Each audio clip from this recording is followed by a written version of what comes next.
Hey guys, welcome back to another video. In today's video, I'm going to be going over increasing slash decreasing functions and the first derivative test. So let's begin. An increasing function is a function whose graph rises as x moves to the right. So imagine you have some x value, xa, and xa is less than xb. So if it's increasing, f of xa will be less than f of xb. So as you can see here, let's say a is equal to 1 and b is equal to 4. As you can see here, f of a is less than f of b, which means that it's increasing. The same thing can be said here, f of a, f of b, right over here. As you can see, f of b is bigger, which means that's increasing. And you can say the same thing about this last graph. So a decreasing function is a function whose graph falls as x moves to the right. So let's say a is right here and b is right here. So when it's decreasing, f of x at a is bigger than f of x at b. So it's decreasing here. You can say the same thing about this graph. xa is right here and b is over here. And we can say that f of x at a is up here and f of x at b is down here. So you're going to be decreasing. And you can say the same thing about this last graph. And now let's talk about a constant function. A constant function is a function whose graph does not change as x increases or decreases. It just means that the slope is equal to 0, or that the derivative is equal to 0. So right here, this is the graph of y equals 10. It does not change at all. This is the graph of y equals 5. It does not change at all. And this is the graph of y equals 0. And it also does not change at all. So intervals where a function is increasing, decreasing, and constant can be determined with the help of the derivative. Recall that the derivative is the instantaneous rate of change of a function at a point. So a positive derivative means that it has a positive slope, instantaneous positive slope, which means that the function is decreasing. A negative derivative has a negative slope, which means that the function is decreasing, and a zero derivative means that there's zero slope, or that the function is constant. So we can find intervals of increasing and decreasing by following these 4 steps. So first, we locate the critical numbers where f prime of x is equal to 0, or when f prime of x is undefined. We then split the domain into test intervals by using the critical numbers as like the boundaries. And then we test the sign of f prime of x in each interval, not at the endpoints, but within the interval. So imagine this is like the endpoint a, b. So we're going to be testing it anywhere in between them. So it should be parentheses. And then we will classify intervals as increasing or decreasing. If f of x is continuous on the open interval a to b and differentiable on the closed interval a to b, then if f prime of x is greater than 0 in all of a to b, then f of x is increasing on the closed interval ab.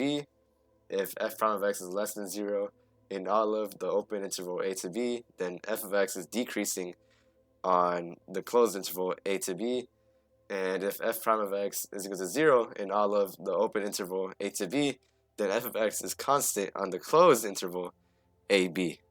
So let's do a practice problem. So let's say f of x is equal to x cubed minus 3x squared minus 9x plus 5. We're going to find the intervals where f of x is increasing or decreasing. So we're going to find the critical numbers. So first we have to differentiate. So we have f prime of x is equal to 3x squared minus 6x minus 9. And we're going to find the values of c such that this is equal to 0. So 3c squared minus 6c minus 9. We can factor out a 3. So we get 3 multiplied by c squared minus 2c minus 3.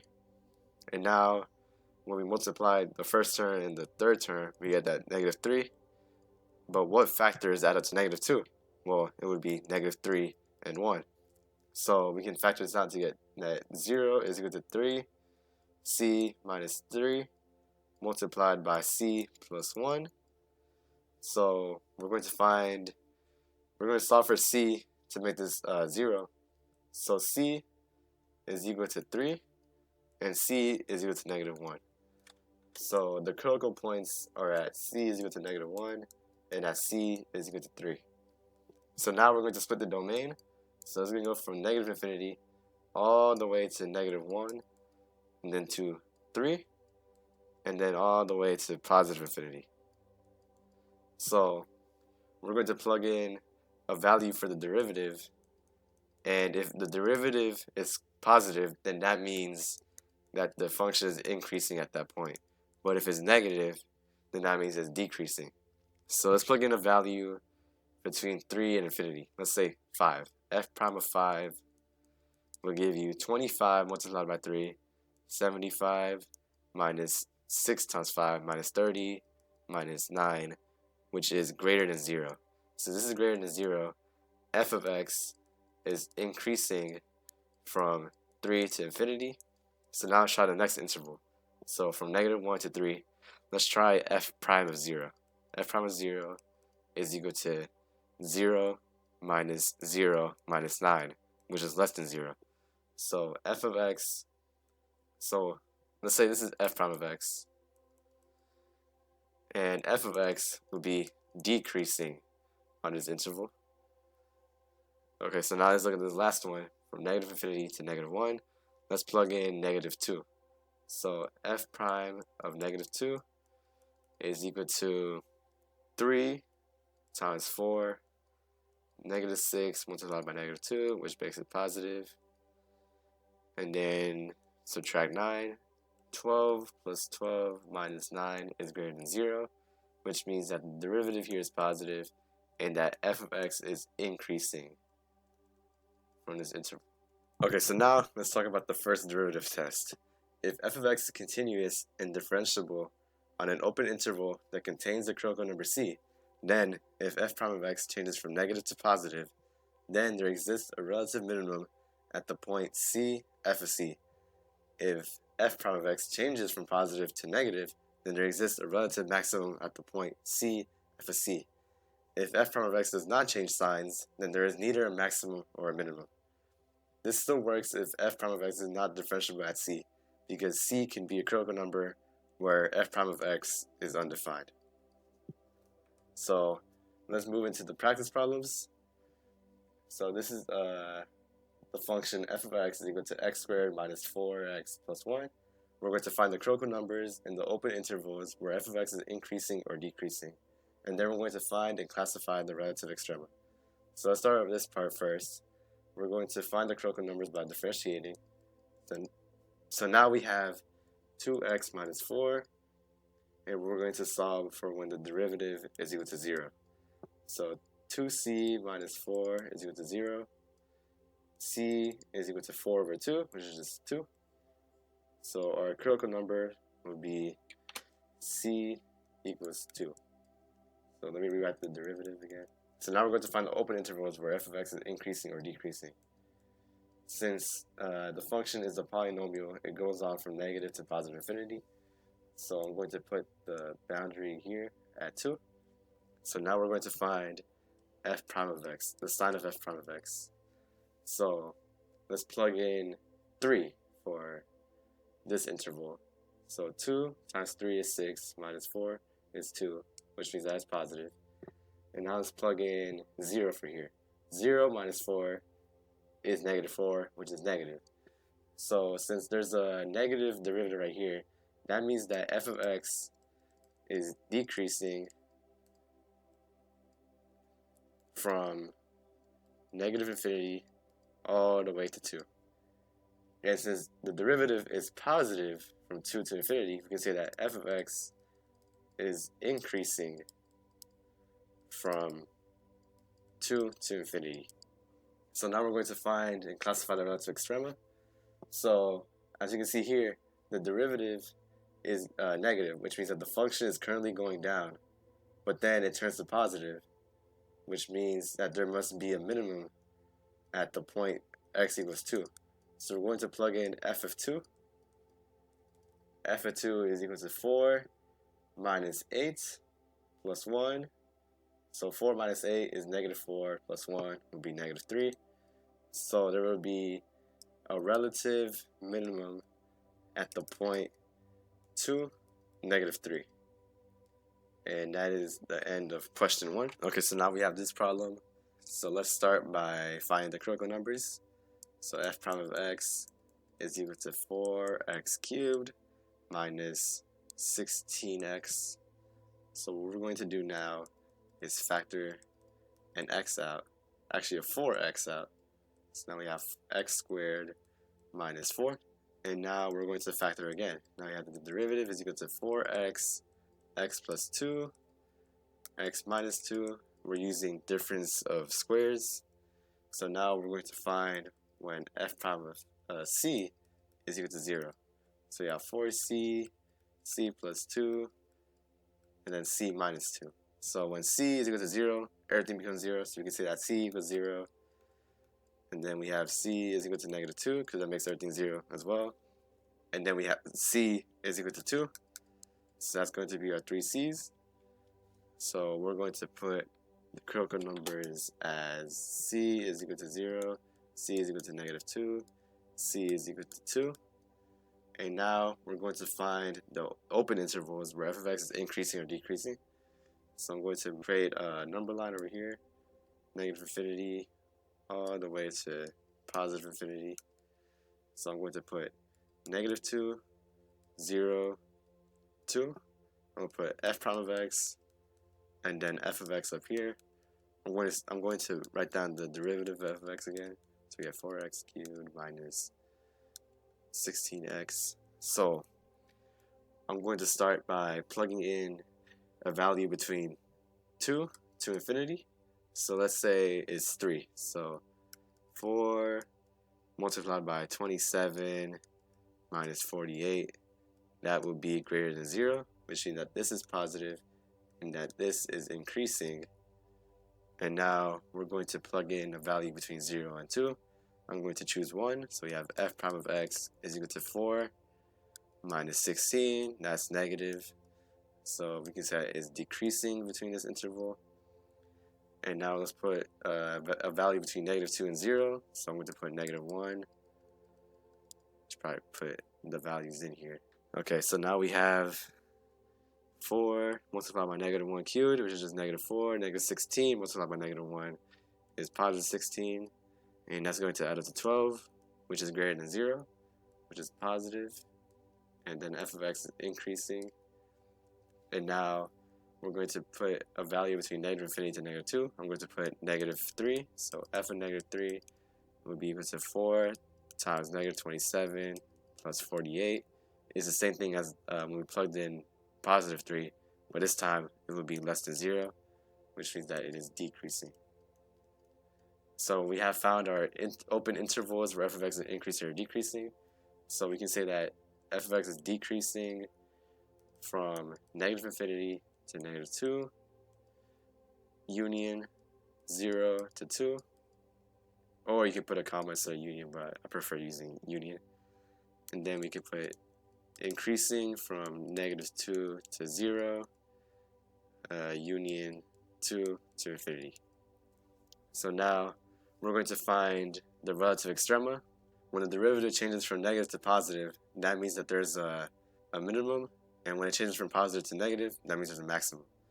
So we're going to find f of negative 2. We know that this is going to be a minimum because the function is currently decreasing, but then it starts increasing, and there's a minimum in like the pit of the valley. So f of negative 2 will be 16 minus 8 times 4 plus 5. So we get 16 minus 32, negative 16 plus 5, which would be negative 11. So we have a relative minimum at the point negative 2, negative 11. So now let's look at the maximum.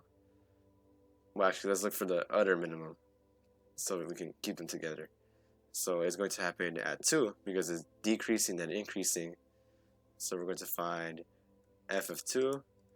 F of 2 would be 16 minus 8 times 4 plus 5. So we're going to get the same answer as the other one. So we get 2, negative 11 as the relative minimums. And now we're going to find the relative maximum, which occurs at 0 because it's increasing, and then it starts decreasing. So f of 0 is equal to 0 minus 0 plus 5. So we get that the relative maximum is at the point 0, 5. And that will be our last step for this question. Okay, so this is going to be my last problem for today. Let me know if you would like more problems relating to this, but this is just the last one for today's video. Okay, so we have this function f of x is equal to sine x minus cosine x on the open interval 0 to 2 pi. So we're going to find the critical numbers. So we're going to plug in, we're going to solve for f prime of x. So we have cosine x plus sine x, and we're trying to find what value of c gives us 0. So cosine c plus sine c is equal to 0. So what we can do is move one of them to the opposite side. So we're going to find sine c is equal to negative cosine c. So in which quadrant does this occur? So sine is positive, but cosine is negative, or that sine is negative and that cosine is positive. So these happen in these two quadrants, quadrant 2 and quadrant 4. And when they're equal to each other, sine and cosine are only equal to each other in multiples of pi over 4. So pi over 4 over here, and then 3 pi over 4. Then we get 5 pi over 4 and 7 pi over 4. Although 2 pi over 4 isn't an interval of pi over 4, it doesn't count because cosine is equal to 0 here, sine is equal to 0 at pi itself, and cosine is equal to 0 at 6 pi over 4, and sine is equal to 0 at 8 pi over 4. So you can say that sine x is equal to cosine x when x is equal to pi over 4 plus 2 pi over 4, and where n is some integer, or just pi over 2. So knowing that, these two will be equal to each other when c is equal to 3 pi over 4 and when c is equal to 7 pi over 4. So we have the critical numbers is 3 pi over 4 and 7 pi over 4. And we're going to find the open intervals where it's increasing or decreasing.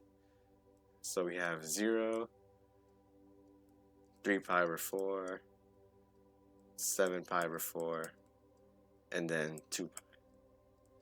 So I'm going to find f prime of x over here, and then f of x over here. So f prime of x is equal to cosine x plus sine x.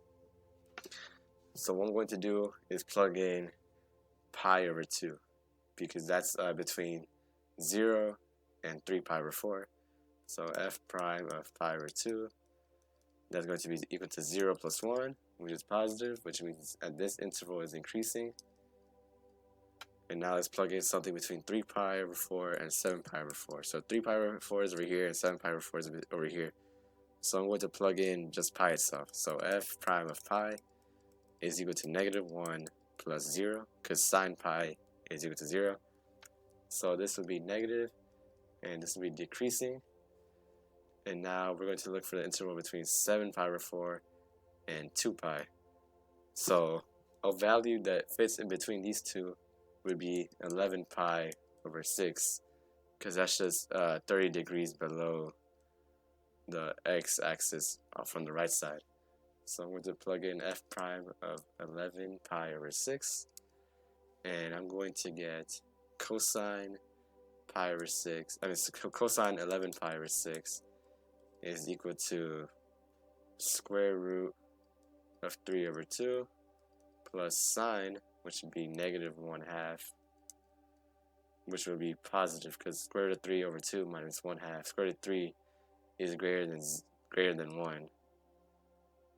So 1/2 minus 1/2, or something bigger than 1/2 minus 1/2, will be greater than 0, which means that this is positive and that this is increasing. So now I'm going to solve for the extrema. So At 3 pi over 4, the derivative switches from increasing to decreasing, which means that there's a maximum over here. And at 7 pi over 4, the derivative switches from negative to positive, which means that there's a minimum. So we're going to find that the relative maximum will be at the point 3 pi over 4. So we're going to plug this into the original equation. Sine 3 pi over 4 minus cosine 3 pi over 4 will be equal to square root of 2 over 2 plus, negative square root over 2, which will be positive, or just square root of 2. So the maximum, or relative maximum, will be at 3 pi over 4 square root of 2, and the relative minimum will be at 7 pi over 4, which will be sine 7 pi over 4 minus cosine 7 pi over 4. So at 7 pi over 4, sine is negative square root of 2, and at 7 pi over 4, cosine is equal to square root of 2 over 2, which will leave us with negative square root of 2. So I'm going to erase everything.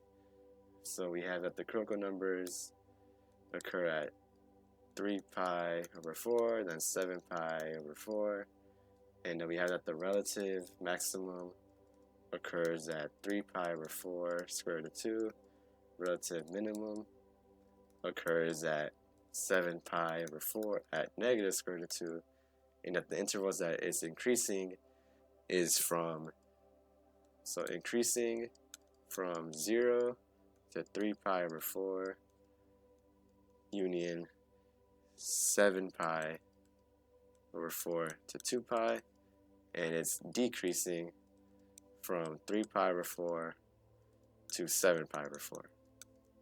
And that's the end of this question. Thanks for watching today's video. I hope you enjoyed watching, and I hope you learned something new. Goodbye.